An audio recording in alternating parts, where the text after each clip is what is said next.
Ready হতে Iran, শুরু হচ্ছে বিশ্ব সংবাদ।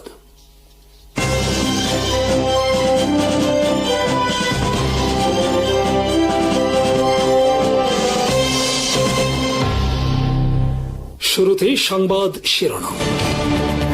ইরান বলেছে আঞ্চলিক নিরাপত্তা নিশ্চিত করতে মধ্যপ্রাচ্যের দেশগুলোকে বিদেশি শক্তির উপর নির্ভরতা কমিয়ে নিজেদের মধ্যে সহযোগিতা বাড়াতে হবে। সোমবার সাপ্তাহিক সংবাদ সম্মেলনে ইরানের পররাষ্ট্র মন্ত্রণালয়ের মুখপাত্র ইসমাইল বাঘাই কথা বলেন। সৌদি আরব, পাকিস্তান ও তুরস্কের মধ্যে স্বাক্ষরিত মক্কা যৌথ প্রতিরক্ষা চুক্তি প্রসঙ্গে বাঘাই বলেন, এটি আঞ্চলিক দেশগুলোর নিরাপত্তা ভাবনায় পরিবর্তনের গুরুত্বপূর্ণ ইঙ্গিত। তার মতে এই তিন দেশ উপলব্ধি করেছে যে বাইরের শক্তির উপর নির্ভর করে দীর্ঘমেয়াদে আঞ্চলিক নিরাপত্তা নিশ্চিত করা সম্ভব নয়। বাঘাই বলেন, গাজা ইসরায়েলি হামলা এবং লেবানন, সিরিয়া ও ফিলিস্তিনে ধারাবাহিক সামরিক অভিযানের পর আঞ্চলিক দেশগুলো নিরাপত্তার প্রকৃত হুমকি সম্পর্কে আরও সচেতন হয়েছে। ইরানের দাবি, যুক্তরাষ্ট্রের সমর্থন ছাড়া ইসরায়েলের এসব সামরিক কর্মকাণ্ড সম্ভব হতো না। ফলে ওয়াশিংটনের নিরাপত্তা নিশ্চয়তার উপর নির্ভরতা নিয়েও প্রশ্ন তৈরি হয়েছে। ইরানি মুখপাত্র জোর দিয়ে বলেন, নিরাপত্তা কোনো আমদানি করা পণ্য নয়, আঞ্চলিক দেশগুলোকেই নিজেদের নিরাপত্তা কাঠামো গড়ে তুলতে হবে। তার ভাষায়, নিরাপত্তা পরস্পর নির্ভরশীল। একটি দেশের নিরাপত্তাহীনতা শেষ পর্যন্ত পুরো অঞ্চলকে অস্থিতিশীল করতে পারে। এদিকে হরমুজ প্রণালীতে জাহাজ চলাচল পর্যবেক্ষণ এবং সেবা দেওয়ার বিনিময়ে ফি বা টোল আদায়ের বিষয়ে কথা বলেন বাঘাই। তিনি বলেন, প্রণালীতে নৌ চলাচল পর্যবেক্ষণ করা স্বাভাবিক, তবে হরমুজের দক্ষিণ রুটকে ইরান অবৈধ ও অনিরাপদ বলে দাবি করেছে এবং বলেছে এটি ইসলামাবাদ সমঝোতা বা MOU এর পরিপন্থী। ইরানের বক্তব্যে স্পষ্ট, সৌদি আরব, পাকিস্তান ও তুরস্কের প্রতিরক্ষা সহযোগিতাকে তারা শুধু সামরিক চুক্তি হিসেবেই দেখছে না, বরং এটিকে মধ্যপ্রাচ্যে বিদেশি নির্ভর নিরাপত্তা ব্যবস্থা থেকে আঞ্চলিক নেতৃত্বাধীন নিরাপত্তা কাঠামোর দিকে সম্ভাব্য পরিবর্তনের সংকেত হিসেবে বিবেচনা করছে। ইরানের সর্বোচ্চ নেতা Ayatollah Syed Mojtaba Khamenei supreme national security council SNSC-তে নিজের প্রতিনিধি হিসেবে মোহসেন রেজাইকে নিয়োগ দিয়েছেন। রোববার জারি করা এক আদেশে নিয়োগ দেওয়া হয়। মোহসেন রেজাই ইরানের অন্যতম প্রভাবশালী সামরিক কর্মকর্তা। তিনি 1981 থেকে 1997 সাল পর্যন্ত ইসলামিক রেভলিউশনারি গার্ড কর্পস IRGC-র কমান্ডার হিসেবে দায়িত্ব পালন করেন। ইরান-ইরাক যুদ্ধের সময় তিনি IRGC-র নেতৃত্বে ছিলেন এবং দেশটির নিরাপত্তা ও সামরিক কৌশল নির্ধারণে গুরুত্বপূর্ণ ভূমিকা রাখেন। নিয়োগপত্রে মোস্তফা খামেনি রেজাইয়ের দীর্ঘ সামরিক অভিজ্ঞতার প্রশংসা করেন। তিনি উল্লেখ করেন, রেজাই ছিলেন ইরানের 8 বছরের স্যাক্রেড ডিফেন্স যুদ্ধের শুরুর দিকের কমান্ডারদের একজন। এর আগে চলতি বছরের মার্চে রেজাইকে নিজের সামরিক উপদেষ্টা হিসেবেও নিয়োগ দিয়েছিলেন সর্বোচ্চ নেতা। রেজাই বর্তমানে ইরানের এক্সপেডিয়েন্সি ডিজার্নমেন্ট কাউন্সিলের সদস্য। এই পরিষদ পার্লামেন্ট ও গার্ডিয়ান কাউন্সিলের মধ্যে আইন নিয়ে বিরোধ দেখা দিলে তা নিষ্পত্তিতে ভূমিকা রাখে। এদিকে মোহাম্মদ বাঘের জোলখাদরকে রাজনৈতিক বিষয়ক উপদেষ্টা হিসেবে নিয়োগ দিয়েছেন মোস্তফা খামেনি। নিয়োগপত্রে জোলখাদরের অভিজ্ঞতার প্রশংসা করে ইসলামী বিপ্লবের আদর্শ এগিয়ে নিতে তার সফলতা কামনা করা হয়। জোলখাদর মার্চে SNSC-র সচিব হিসেবে দায়িত্ব নেন। তার আগে এই পদে ছিলেন আলী লারিজানি, যিনি যুক্তরাষ্ট্র ইসরায়েলের বিমান হামলায় নিহত হওয়ার পর জোলখাদরকে ওই দায়িত্ব দেওয়া হয়েছিল। নতুন এই নিয়োগগুলো ইরানের সর্বোচ্চ নিরাপত্তা ও রাজনৈতিক কাঠামোয় অভিজ্ঞ সামরিক ও নিরাপত্তা কর্মকর্তাদের ভূমিকা আরও জোরদার হওয়ার ইঙ্গিত দিচ্ছে। ইসরায়েল ও যুক্তরাষ্ট্রের মধ্যে মতপার্থক্য ক্রমেই গভীর হচ্ছে। ইসরায়েলি সংবাদ মাধ্যম চ্যানেল 13-এর এক প্রতিবেদনে বলা হয়েছে, গাজা, লেবানন ও ইরান এই 3 ফ্রন্টে যুদ্ধ ও সামরিক তৎপরতা কমিয়ে পরিস্থিতি স্বাভাবিক করার জন্য তেল আবিবের উপর চাপ বাড়াচ্ছে ওয়াশিংটন। প্রতিবেদনটি অনুযায়ী শনিবার ইসরায়েল সফরের সময় যুক্তরাষ্ট্রের সেন্ট্রাল কমান্ড বা সেন্টকমের commander admiral Brad Cooper Israeli কর্মকর্তাদের কাছে বার্তা দেন, ওয়াশিংটন 3টি ফ্রন্টে সংঘাত বন্ধের দিকে অগ্রগতি দেখতে চায়। তবে ইসরায়েল স্পষ্ট করেছে, ইরান তার পারমাণবিক কর্মসূচি পুনরায় এগিয়ে নিচ্ছে কিংবা ব্যালিস্টিক ক্ষেপণাস্ত্র সক্ষমতা পুনর্গঠন করছে এমন প্রমাণ পাওয়া গেলে তেহরানের বিরুদ্ধে সামরিক পদক্ষেপ নেওয়ার অধিকার ইসরায়েল সংরক্ষণ করবে। লেবানন ইস্যুতেও যুক্তরাষ্ট্রের সঙ্গে ইসরায়েলের মতবিরোধ রয়েছে। ওয়াশিংটন দক্ষিণ লেবাননের নিরাপত্তা অঞ্চলের ভেতরে ইসরায়েলি সেনাদের আরও কিছু অবস্থান থেকে প্রত্যাহার চায়। পাশাপাশি গাজায় যুদ্ধ কমানো এবং সেখানে বহুজাতিক বাহিনী মোতায়েনের বিষয়েও যুক্তরাষ্ট্র অগ্রগতি চাচ্ছে। বর্তমানে ওই সম্ভাব্য বহুজাতিক ব্যবস্থায় মরক্কো ও উগান্ডার মতো শত শত সেনা রয়েছে। চ্যানেল 13 আরও জানিয়েছে, সাম্প্রতিক দিনগুলোতে ইসরায়েলি নিরাপত্তা কর্মকর্তারা দেশটির রাজনৈতিক নেতৃত্বের কাছে মার্কিন দাবির বিষয়ে আপত্তি জানিয়েছেন, বিশেষ করে লক্ষ্য ভিত্তিক হত্যাকাণ্ড বন্ধ করা এবং গাজায় ইসরায়েলি সামরিক তৎপরতা কমানোর জন্য যুক্তরাষ্ট্রের চাপ নিয়ে তারা উদ্বেগ প্রকাশ করেছেন। তবে গুরুত্বপূর্ণ বিষয় হলো, এসব দাবি এখনও আলোচনায় থাকা প্রস্তাবগুলোর মধ্যে আনুষ্ঠানিকভাবে অন্তর্ভুক্ত হয়নি। ফলে 3 ফ্রন্টে যুদ্ধ কমানোর মার্কিন উদ্যোগ এবং ইসরায়েলের নিরাপত্তাগত অবস্থানের মধ্যে টানাপোড়েন আরও বাড়তে পারে। আল আকসা মসজিদের খতিব ও জেরুজালেমের হায়ার ইসলামিক কাউন্সিলের প্রধান শেখ ইকরিমা সাবরি পূর্ব জেরুজালেমের সিলওয়ান, বাতন আল হাওয়া, আল বুস্তান ও ওয়াদি হিলওয়া এলাকায় ইসরায়েলি বসতি সম্প্রসারণের পরিকল্পনা নিয়ে গভীর উদ্বেগ প্রকাশ করেছেন। তিনি বলেন, এসব পরিকল্পনা দ্রুত একটি বিস্তৃত বসতি বলয় তৈরি করছে, যার লক্ষ্য আল আকসা মসজিদের আশপাশের এলাকাগুলো থেকে ফিলিস্তিনি জনগোষ্ঠীকে সরিয়ে দেয়া এবং অঞ্চলটির জনতাত্ত্বিক ও ভৌগোলিক চরিত্র পরিবর্তন করা। তার অভিযোগ, ইসরায়েলি কর্তৃপক্ষ বাড়িঘর উচ্ছেদ, স্থাপনা ধ্বংস এবং নির্মাণে কঠোর বিধিনিষেধের মাধ্যমে পুরনো জেরুজালেমের দেয়ালের কাছাকাছি বসবাসকারী ফিলিস্তিনিদের সরিয়ে দেওয়ার চেষ্টা করছে। সাবরির দাবি, একই সময়ে বসতি স্থাপনকারী গোষ্ঠীগুলোকে ফিলিস্তিনিদের সম্পত্তি ও জমি নিয়ন্ত্রণের সুযোগ দেওয়া হচ্ছে। এসব এলাকার জায়গা খালি করে তথাকথিত সিটি অফ ডেভিড কেন্দ্রিক প্রত্নতাত্ত্বিক ও পর্যটন প্রকল্প বাস্তবায়নের উদ্যোগ নেওয়া হচ্ছে বলেও তিনি অভিযোগ করেন। তিনি বলেন, জেরুজালেমে চলমান সংকট শুধু কয়েকটি বাড়ি বা সম্পত্তি দখলের বিষয় নয়, বরং শহরের ঐতিহাসিক ও সাংস্কৃতিক কাঠামোই পরিবর্তনের চেষ্টা চলছে। ফিলিস্তিনি এলাকাগুলোকে বসতি দিয়ে ঘিরে বিচ্ছিন্ন দ্বীপে পরিণত করার পরিকল্পনা চলছে। সাবরি আরও সতর্ক করেন, আন্তর্জাতিক সম্প্রদায় এসব পদক্ষেপকে আলাদা আলাদা পরিকল্পনা বা স্থানীয় প্রশাসনিক বিষয় হিসেবে দেখলে ইসরায়েল আরও নির্বিঘ্নে কার্যক্রম চালিয়ে যেতে পারবে। তিনি সিলওয়ান, আল বুস্তান ও বাতন আল হাওয়ার বাসিন্দাদের দৃঢ় অবস্থানকে আল আকসা মসজিদের প্রথম প্রতিরক্ষা সারি হিসেবে উল্লেখ করে উচ্ছেদ ও বাড়িঘর ধ্বংস বন্ধে জরুরি আরব, ইসলামী ও আন্তর্জাতিক পদক্ষেপের আহ্বান জানান। ইরানের সর্বোচ্চ নেতা মোস্তফা খামেনির শারীরিক অবস্থা নিয়ে নানা জল্পনার মধ্যেই বিরল এক ভিডিও প্রকাশ করেছে তেহরান। তুরস্কের বার্তা সংস্থা আনাদোলু জানিয়েছে, আধা সরকারি সংবাদ মাধ্যম মেহের নিউজ এজেন্সি প্রকাশিত ভিডিওতে মোস্তফা খামেনিকে কয়েকজন ব্যক্তির সঙ্গে দেখা যায়। ভিডিওতে তাকে তাদের সঙ্গে কথা বলতেও দেখা গেছে। তবে ভিডিওটি ঠিক কবে এবং কোথায় ধারণ করা হয়েছে সে বিষয়ে কোনো তথ্য দেয়নি মেহের। একই সঙ্গে তার সঙ্গে থাকা ব্যক্তিদের পরিচয়ও প্রকাশ করা হয়নি। ফলে ভিডিওটি প্রকাশের পরও মোস্তফা খামেনির বর্তমান শারীরিক অবস্থা নিয়ে প্রশ্ন পুরোপুরি দূর হয়নি। মেহের জানিয়েছে, রোববার ইরানের প্রেসিডেন্ট মাসুদ পেজিশকিয়ানের সঙ্গে বৈঠক করেছেন মোস্তফা খামেনি। পেজিশকিয়ান বর্তমান প্রেসিডেন্ট হিসেবে 3য় বছরে প্রবেশ করছেন। বৈঠকে ইরানের অভ্যন্তরীণ নানা চ্যালেঞ্জ নিয়ে আলোচনা হয়। এর মধ্যে সাধারণ মানুষের জীবনযাত্রার প্রয়োজন, যুক্তরাষ্ট্রের চলমান সামরিক সংঘাত এবং বিদেশি অংশীদারদের সঙ্গে অর্থনৈতিক যোগাযোগের বিষয় ছিল। চলতি বছরের মার্চের শুরুতে ইরানের সর্বোচ্চ নেতা হিসেবে দায়িত্ব নেন মোস্তফা খামেনি। এর আগে 28 ফেব্রুয়ারি যুক্তরাষ্ট্র ও ইসরায়েলের যৌথ বিমান হামলায় তার বাবা আয়াতুল্লাহ আলী খামেনি নিহত হন বলে প্রতিবেদনে উল্লেখ করা হয়েছে। দায়িত্ব নেওয়ার পর থেকে মোস্তফাকে প্রকাশ্যে দেখা যায়নি। এই কারণেই তার স্বাস্থ্য নিয়ে বিভিন্ন ধরনের গুঞ্জন ছড়িয়ে পড়ে।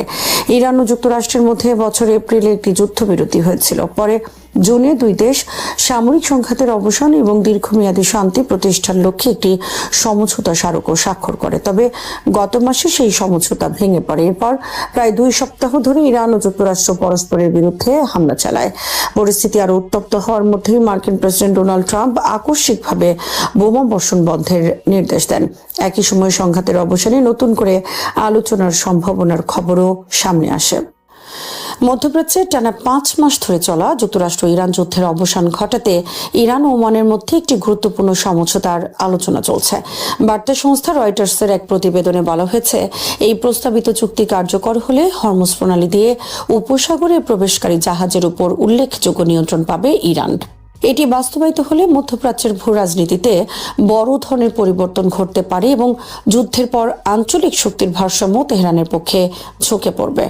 রয়টার্সকে বিষয়টি নিশ্চিত করেছেন একজন জ্যেষ্ঠ ইরানি কর্মকর্তা এবং দুইজন আঞ্চলিক কর্মকর্তা। যদিও এই বিষয়ে যুক্তরাষ্ট্র তাৎক্ষণিক কোনো মন্তব্য করেনি, তবুও প্রেসিডেন্ট ডোনাল্ড ট্রাম্প সম্প্রতি দাবি করেছেন যে হরমুজ প্রণালী পুনরায় খুলে দেওয়ার বিষয়ে একটি চুক্তি খুব শিগগিরই হতে পারে। তবে মার্কিন কর্মকর্তারা বরাবরই বলে আসছেন, বিশ্বের অন্যতম গুরুত্বপূর্ণ জ্বালানি পরিবহন পথের নিয়ন্ত্রণ ইরানের হাতে দেওয়ার কোনো প্রশ্নই ওঠে না। যুদ্ধ শুরুর আগে হরমুজ প্রণালী দিয়ে আন্তর্জাতিক জাহাজ চলাচল ছিল সম্পূর্ণ উন্মুক্ত এবং যে কোনো ধরনের অতিরিক্ত ফি নেওয়া হতো না। কিন্তু যুদ্ধের পর পরিস্থিতি বদলে যায়। বর্তমানে ইরান ও ওমান উভয় দেশেই তাদের নিজ নিজ জলসীমা দিয়ে প্রণালীটির উত্তর ও দক্ষিণ অংশ নিয়ন্ত্রণ করে। চলমান আলোচনায় ইরান দাবি করছে উপসাগরে প্রবেশ ও বের হওয়া উভয় দিকের বাণিজ্যিক জাহাজই ইরানের আঞ্চলিক জলসীমা ব্যবহার করবে। ইরানের উপপররাষ্ট্রমন্ত্রী কাজেম গরিবাবাদী দেশটির রাষ্ট্রীয় সংবাদ সংস্থা IRNA কে বলেন, আলোচনা ইতিমধ্যে মৌলিক সমঝোতার পর্যায়ে পৌঁছেছে এবং চুক্তি চূড়ান্ত হওয়ার খুব কাছাকাছি। তার ভাষায়, এমন একটি ব্যবস্থা তৈরি করা হচ্ছে যাতে বাণিজ্যিক জাহাজ প্রবেশ ও প্রস্থানের সময় ইরানের জলসীমা অতিক্রম করবে। তবে চুক্তির কয়েকটি গুরুত্বপূর্ণ বিষয় এখনও অমীমাংসিত রয়েছে। রয়টার্সের সঙ্গে কথা বলা আঞ্চলিক সূত্রগুলো জানিয়েছে, নিয়ন্ত্রণ বলতে ঠিক কি বোঝানো হবে সেটি এখন সবচেয়ে বড় বিতর্কের বিষয়। উপসাগরীয় দেশগুলো চাইছে জাহাজ পরিদর্শনের দায়িত্ব আঞ্চলিক দেশগুলোর তত্ত্বাবধানে থাকুক এবং কোনো ধরনের ফি আদায় বাধ্যতামূলক না হয়ে স্বেচ্ছামূলক হোক। অন্যদিকে জ্যেষ্ঠ ইরানি সূত্র জানিয়েছে, ইরান হরমুজ প্রণালী ব্যবহারকারী জাহাজের বহন করা পণ্যের মূল্যের 5 থেকে 7% পর্যন্ত ফি আদায় করতে চায়। ওমানের প্রস্তাব প্রায় 3% ফি নির্ধারণের পক্ষে, আর যুক্তরাষ্ট্রের অবস্থান হলো কোনো ধরনের ফি নেওয়া যাবে না। আরও জানা গেছে, আলোচনায় থাকা খসড়া চুক্তিতে উপসাগরে প্রবেশকারী জাহাজের উপর ইরানের নিয়ন্ত্রণের বিষয়টি অন্তর্ভুক্ত রয়েছে। তবে উপসাগর থেকে বেরিয়ে যাওয়া জাহাজের ক্ষেত্রেও একই ধরনের নিয়ন্ত্রণ থাকবে কিনা সেটি এখন আলোচনার অন্যতম প্রধান জটিলতা। এদিকে ইরান উপসাগরীয় দেশগুলোকে কঠোর সতর্ক বার্তা দিয়েছে। 5টি ভিন্ন সূত্রের তথ্য অনুযায়ী যুক্তরাষ্ট্র যদি আবারও ইরানের ভূখণ্ড বা অবকাঠামোর উপর হামলা চালায়, তাহলে ইরান উপসাগরীয় অঞ্চলের গুরুত্বপূর্ণ জ্বালানি স্থাপনা ও কৌশলগত লক্ষ্যবস্তুতে পাল্টা হামলা চালাবে। তেহরানের এই বার্তার উদ্দেশ্য হল যুক্তরাষ্ট্রের ঘনিষ্ঠ মিত্রদের উপর চাপ সৃষ্টি করে নতুন সামরিক অভিযানের মূল্য অনেক বাড়িয়ে দেয়া। একটি উপসাগরীয় সূত্র রয়টার্সকে জানিয়েছে, ইরানের বার্তাটি ছিল অত্যন্ত স্পষ্ট। মার্কিন হামলা হলে উপসাগরের জ্বালানি অবকাঠামো নিরাপদ থাকবে না। ইতিমধ্যে ইরান ক্ষেপণাস্ত্র ও ড্রোন হামলার মাধ্যমে যুক্তরাষ্ট্রের আঞ্চলিক মিত্রদের লক্ষ্যবস্তু করেছে এবং অনুমতি ছাড়া হরমুজ অতিক্রমকারী কিছু বাণিজ্যিক জাহাজের বিরুদ্ধেও ব্যবস্থা নিয়েছে বলে অভিযোগ রয়েছে। অন্যদিকে যুক্তরাষ্ট্রের প্রেসিডেন্ট ডোনাল্ড ট্রাম্প সাম্প্রতিক এক সমাবেশে সামরিক সংঘাতের পরিবর্তে কূটনৈতিক সমাধানের প্রতি সমর্থন জানিয়েছেন। লাস ভেগাসে এক সমাবেশে তিনি বলেন, তিনি যুদ্ধের পরিবর্তে সমঝোতা চান, কারণ তিনি মানুষ হত্যা করতে চান না। তবে একই সঙ্গে তিনি সতর্ক করে বলেন, প্রয়োজনে কঠোর পদক্ষেপ নিতেও যুক্তরাষ্ট্র প্রস্তুত। ইরানের তথ্য অনুযায়ী গত 28শে ফেব্রুয়ারি যুক্তরাষ্ট্র ও ইসরায়েলের সামরিক অভিযান শুরুর পর থেকে দেশটিতে 3,400-র বেশি মানুষ নিহত হয়েছেন। অন্যদিকে যুক্তরাষ্ট্র জানিয়েছে, সংঘাতে এখন পর্যন্ত তাদের 18 জন সামরিক সদস্য নিহত হয়েছে। এদিকে ট্রাম্পের ওপর অভ্যন্তরীণ রাজনৈতিক চাপও বাড়ছে। নভেম্বরের মধ্যবর্তী নির্বাচনের আগে জনমত জরিপে দেখা যাচ্ছে, অধিকাংশ মার্কিন ভোটার দীর্ঘমেয়াদী যুদ্ধের বিরোধিতা করছেন। একই সময় যুক্তরাষ্ট্রের সামরিক বাহিনীর গোলাবারুদের মজুদ কমে আসার খবরও প্রকাশিত হয়েছে। রয়টার্স জানিয়েছে, মার্কিন সেনাবাহিনী তাদের দীর্ঘ পাল্লার নির্ভুল ক্ষেপণাস্ত্রের প্রায় পুরো মজুদ ব্যবহার করে ফেলেছে। সব মিলিয়ে হরমুজ প্রণালী নিয়ে ইরান ওমানের সম্ভাব্য সমঝোতা শুধু একটি নৌপথের প্রশাসনিক ব্যবস্থা নয়, এটি মধ্যপ্রাচ্যের কৌশলগত শক্তির ভারসাম্য, বৈশ্বিক জ্বালানি সরবরাহ এবং যুক্তরাষ্ট্র ইরান সম্পর্কের ভবিষ্যৎ নির্ধারণে গুরুত্বপূর্ণ মোড় হয়ে উঠতে পারে। তবে চুক্তি চূড়ান্ত হওয়ার আগে এখনো বেশ কয়েকটি গুরুত্বপূর্ণ বিষয়ে সমঝোতা বাকি রয়েছে।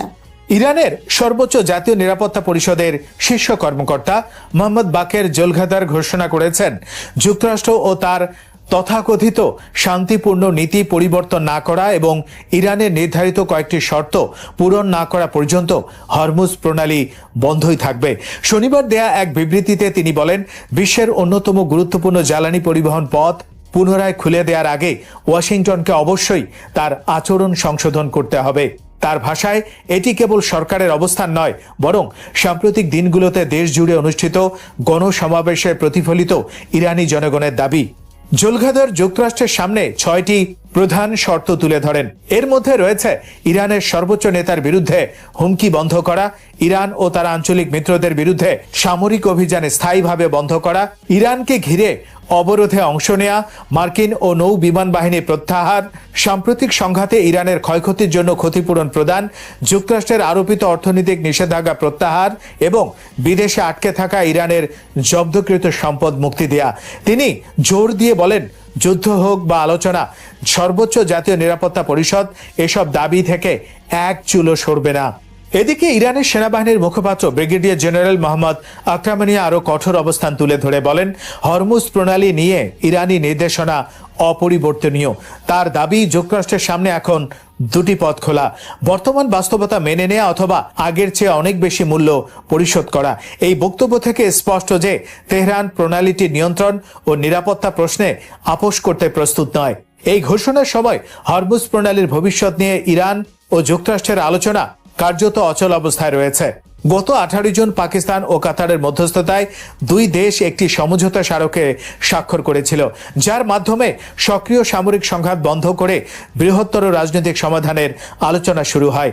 ওই সমঝোতায় ধাপে ধাপে বাণিজ্যিক জাহাজ চলাচল স্বাভাবিক করার পরিকল্পনা ছিল। তবে পরবর্তীতে উভয় পক্ষই একে অপরের বিরুদ্ধে চুক্তির শর্ত ভঙ্গের অভিযোগ তোলে, ফলে বাস্তবায়ন থমকে যায়।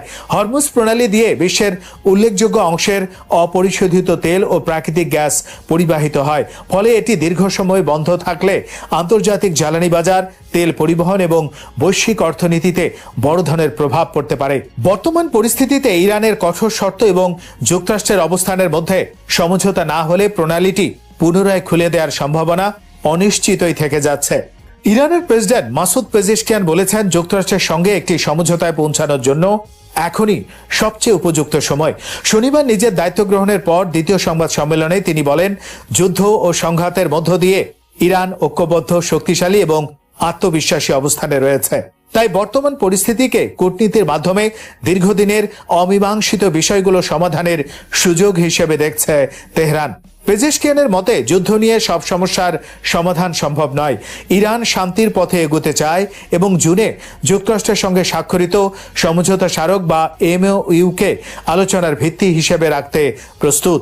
তবে এজন্য ওয়াশিংটনকে ইরানের প্রতি তৈরি করা অবিশ্বাসের পরিবেশ থেকে সরে আসতে হবে এবং পারস্পরিক আস্থা পুনর্গঠনের উদ্যোগ নিতে হবে। তিনি স্পষ্ট করে বলেন, তেহরানের দৃষ্টিতে যুক্তরাষ্ট্র এখনো অবিশ্বস্ত। তবে কূটনৈতিক আলোচনার কথা বললেও যুক্তরাষ্ট্র সম্পর্কে ইরানের দীর্ঘদিনের অবস্থান পরিবর্তন হয়নি বলে জানান পেজেশকিয়ান। তার ভাষায়, যুক্তরাষ্ট্র ঔপনিবেশিক ও অপরাধী এবং ইসলামী প্রজাতন্ত্রের মৌলিক অবস্থানেও কোনো পরিবর্তন আসেনি, বরং কূটনীতির কারণেই যুক্তরাষ্ট্র ইরানের সঙ্গে আলোচনার টেবিলে বসতে বাধ্য হয়েছে বলে দাবি করেন তিনি। পেজেশকিয়ান একই সঙ্গে জুনের সমঝোতা স্মারকের সমালোচনা প্রত্যাখ্যান করেন। তার দাবি, এই চুক্তিতে এমন কোনো ধারা নেই যেখানে ইরানকে নিজের অধিকার বা স্বার্থ বিসর্জন দিতে হয়েছে। তাই তেহরান স্বাক্ষরিত সমঝোতার প্রতি দৃঢ়ভাবে অঙ্গীকারাবদ্ধ। এদিকে হরমুজ প্রণালী নিয়েও যুক্তরাষ্ট্রের বিরুদ্ধে সমঝোতা লঙ্ঘনের অভিযোগ তুলেছেন ইরানের প্রেসিডেন্ট। তার দাবি, ইরান ও ওমানের যৌথভাবে নির্ধারিত প্রক্রিয়া অনুসরণ না করে ওয়াশিংটন বিকল্প নৌপথ এবং শিপিং ব্যবস্থা নিয়ে এগিয়েছে। এই ধরনের বিরোধ সমঝোতায় নির্ধারিত প্রক্রিয়ার মাধ্যমেই সমাধান করা উচিত বলে মন্তব্য করেন তিনি। সব মিলিয়ে পেজেশকিয়ানের বক্তব্যে একদিকে যুক্তরাষ্ট্রের সঙ্গে আলোচনা ও সমঝোতার দরজা খোলা রাখার ইঙ্গিত, অন্যদিকে ইরানের মৌলিক রাজনৈতিক অবস্থান ও জাতীয় স্বার্থে কোনো ছাড় না দেওয়ার বার্তা স্পষ্ট হয়েছে। তিনি আরো জানান, ইরানের সরকার 3 শাখার প্রধান এবং জাতীয় নিরাপত্তা পরিষদের সঙ্গে কাজ করে নিরাপত্তা ও অবকাঠামোগত বিষয় বিবেচনায় রেখে ইন্টারনেটের উপর বিধিনিষেধ শিথিলের উদ্যোগ নিচ্ছে। মধ্যপ্রাচ্যের ভূরাজনীতিতে নতুন এক সমীকরণের সূচনা করেছে তুরস্ক, সৌদি আরব ও পাকিস্তানের মধ্যে স্বাক্ষরিত মক্কা যৌথ প্রতিরক্ষা চুক্তি। শুক্রবার স্বাক্ষরিত এই চুক্তি শুধু 3 দেশের পারস্পরিক নিরাপত্তা সহযোগিতার ঘোষণা নয়, বরং এটি এমন এক সময় এসেছে যখন মধ্যপ্রাচ্য দীর্ঘমেয়াদী যুদ্ধ, আঞ্চলিক প্রতিদ্বন্দ্বিতা, ইসরায়েল ইরান সংঘাত এবং যুক্তরাষ্ট্রের নিরাপত্তা প্রতিশ্রুতির নির্ভরযোগ্যতা নিয়ে ক্রমবর্ধমান প্রশ্নের মধ্য দিয়ে যাচ্ছে। ফলে চুক্তিটিকে অনেক বিশ্লেষক মধ্যপ্রাচ্যে একটি সম্ভাব্য নতুন শক্তি কেন্দ্রের সূচনা হিসেবে দেখছেন। যদিও এর প্রকৃত প্রভাব এখনই নিশ্চিত করে বলা কঠিন, তবু তুরস্ক, সৌদি আরব ও পাকিস্তানের সম্মিলিত সামরিক, অর্থনৈতিক ও কৌশলগত সক্ষমতা এই জোটকে আঞ্চলিক রাজনীতিতে গুরুত্বপূর্ণ করে তুলেছে। মক্কা যৌথ প্রতিরক্ষা চুক্তির সবচেয়ে গুরুত্বপূর্ণ দিক হল তিন দেশ নিজেদের নিরাপত্তাকে পারস্পরিকভাবে সংযুক্ত করার একটি কাঠামো তৈরি করেছে। এর আগে সৌদি আরব ও পাকিস্তান নিজেদের মধ্যে একটি প্রতিরক্ষা চুক্তি করেছিল। এবার সেই কাঠামোর সঙ্গে তুরস্ক যুক্ত হওয়ায় জোটটির পরিধি ও কৌশলগত গুরুত্ব অনেক বেড়ে গেছে। তবে চুক্তির সবচেয়ে বড় প্রশ্ন হচ্ছে, কোনো একটি সদস্যের উপর হামলা হলে অন্য দুই দেশ ঠিক কতটা সামরিকভাবে এগিয়ে আসতে বাধ্য হবে। বিশ্লেষকদের মতে একজনের উপর হামলা সবার উপর হামলা, এই ধরনের নীতিগত অবস্থান থাকলেও এর বাস্তব প্রয়োগের বিষয়টি এখনো পুরোপুরি পরিষ্কার নয়। অর্থাৎ চুক্তিটি তাৎক্ষণিকভাবে সামরিক হস্তক্ষেপের নিশ্চয়তা দেয় না, নাকি রাজনৈতিক ও কূটনৈতিক প্রতিক্রিয়ার সুযোগ রাখে, তা ভবিষ্যৎ সংকটেই স্পষ্ট হবে। এই অনিশ্চয়তার কারণও যথেষ্ট বাস্তব। পাকিস্তান দীর্ঘদিন ধরে আফগানিস্তানের সঙ্গে সীমান্ত উত্তেজনার মুখোমুখি এবং ভারতের সঙ্গেও তার সামরিক সংঘাতের ইতিহাস রয়েছে। অন্যদিকে সৌদি আরব গত কয়েক বছরে ইরান এবং ইরান সমর্থিত বিভিন্ন গোষ্ঠীর হামলার ঝুঁকির মধ্যে রয়েছে। ইয়েমেনের হুথিদের সঙ্গে সৌদি আরবের সংঘাতও এখনও আঞ্চলিক নিরাপত্তার অন্যতম বড় বিষয়। তুরস্কের ক্ষেত্রেও পরিস্থিতি আলাদা নয়।